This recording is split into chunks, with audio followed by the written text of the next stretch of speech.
భద్రత కల్పించాల్సిన పోలీస్ స్టేషన్లలో ప్రజల ప్రాణాలు తీస్తుంటే ప్రభుత్వం ఏం చేస్తోందని వైసీపీ అధ్యక్షుడు జగన్ ప్రశ్నించారు. విజయవాడ కృష్ణలంక సీఐ కారణంగా 2 చనిపోతే ప్రభుత్వం అస్సలు పట్టించుకోలేదన్నారు.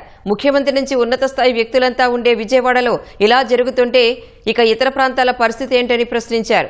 సీఐ నాగరాజు వేధింపులు తట్టుకోలేకపోతున్నానంటూ వీడియో తీసి ఆత్మహత్య చేసుకున్న క్రాంతి కుమార్ కుటుంబాన్ని జగన్ పరామర్శించారు. బాధిత కుటుంబానికి వైసీపీ అండగా ఉంటుందని హామీ ఇచ్చారు.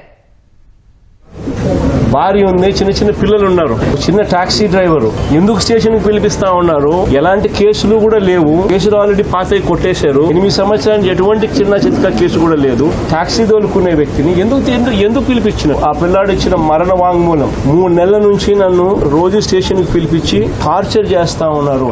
ఎంత కూడా రాజధానిలో సోకాల్డ్ రాజధాని అమరావతి అనేది కాదు మన రాజధాని. సోకాల్డ్ విజయవాడ మన రాజధాని. వాస్తవం చెప్పాలి, అందరం ఇక్కడే ఉంటాం. కళ్ళెదిటే పోలీస్ స్టేషన్, కళ్ళెదిటే సిపి, కళ్ళెదిటే డీజీపీ, కళ్ళెదిటే ముఖ్యమంత్రి, కళ్ళెదిటే హోమ్ మినిస్టర్స్ ఆఫీసు. ఇన్సిడెంట్ జరిగిన తర్వాత వాళ్ళ నాన్న పోయి ఆ వీడియో కూడా చూపించి సిపికి చూపించిన నో యాక్షన్.